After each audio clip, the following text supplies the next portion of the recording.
Boris Johnson's plan to override parts of the withdrawal agreement signed with the European Union cleared its first hurdle in the House of Commons, but the Prime Minister is facing a growing Tory rebellion as ministers vow to vote for and push through crucial amendments.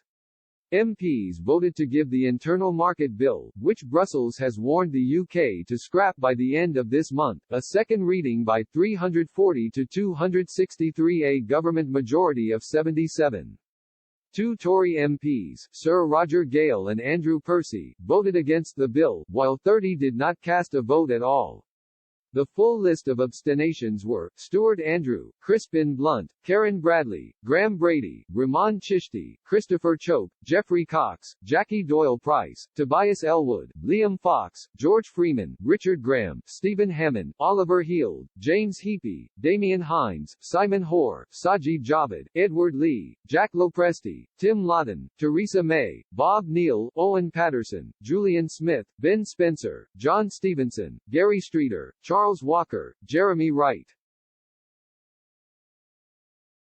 There are likely several reasons why a minister may not have been able to vote. For example, Graham Brady is chairing some of the committee stage so has to remain impartial, while Theresa May is on a visit to South Korea.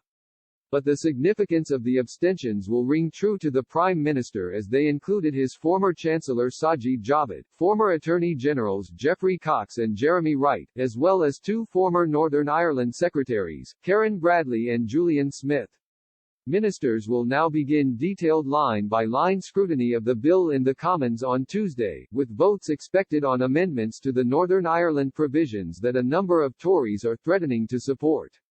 Last week, several senior Conservatives warned they could not support the legislation in its present form after the government admitted it breached international law.